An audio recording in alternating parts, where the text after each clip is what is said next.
Karen Donders from the Vrije University in Brussels. When you're talking to media representatives in Europe, what's their take on public service today?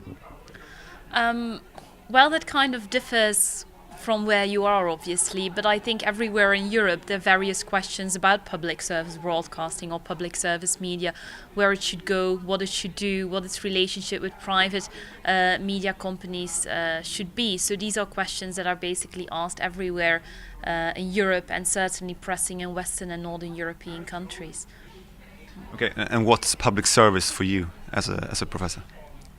Well, there's obviously lots of literature about what public service broadcasting is, and it always comes down to a number of values, like universality. It should be available to everyone, also those citizens that perhaps not interested in paying for news, also those citizens that are perhaps not per se interested in culture or documentaries from the outset.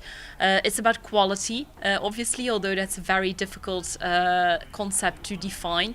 It's also about ensuring some sort of social cohesion, a sort of feeling together, part of one nation. It's also about showing some sort of cultural diversity that is key to lots of European nations. So you have all these core values of creativity, innovation, universality, quality, and I think that still underpins public service media as much as it underpins public service broadcasting. But what you feel today is that lots of people feel that doesn't suffice anymore, so that one should be clearer about what is expected from public broadcasters, and second, that public broadcasters are also not always living up to these very nice and theoretical values in practice.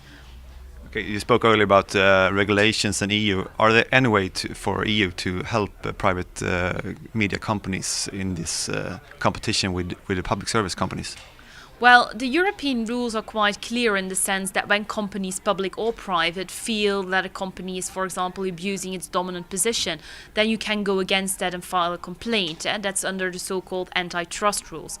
Now, public broadcasting regimes are most often questions with the European Commission under the state aid rules. So the state aid rules kind of check the subsidy behavior of member states, whether it's to public broadcasters or car industry or banking sector, doesn't really matter. So if private companies have issues with the funding of public broadcaster and feel it's not complying with European principles, being public broadcasters should have a clear task, they shouldn't get more money than they actually need to do their task, then they can go to Europe, they can go to Brussels, so to speak, but these are definitely not always success stories. So it's not per se because you go there that also people at the European Commission will find that your complaint is valid. And also these procedures can take quite some time, so it's not that if you file a complaint today that you have an answer tomorrow. It can take several years, which sometimes is a bit too long for private media companies that have complaints that are really here and now, and sometimes they feel very urgent. Are we looking at the future with more media regulations, you think? Well, definitely I think that public broadcasters will be regulated more. You at least see that in a lot of countries, in Germany, Austria, Switzerland, also in regions like Flanders, other countries like the Netherlands. You definitely see that there is more regulation of public broadcasting. Very often all that regulation is not particularly effective. It's not always resulting in what one expects or hopes that it will achieve. But you definitely see a wave of, let's say, re-regulation of public broadcasters across Europe, and that very often comes in waves. So we now see a peak again, it's going up, and most likely it will go down in a couple of years again. So because very often people think that you can solve lots of things with regulation, but there is also a limit to what you can really do and really achieve. So it's going up now, and I think the Scandinavian countries will certainly follow. You don't only see that in Sweden, but lots of discussions also in Norway, Denmark, Finland. So it's definitely following the European trend, so to speak, but you will also see that in a couple of years' time this will calm down again for a couple of years, then it will start all over again.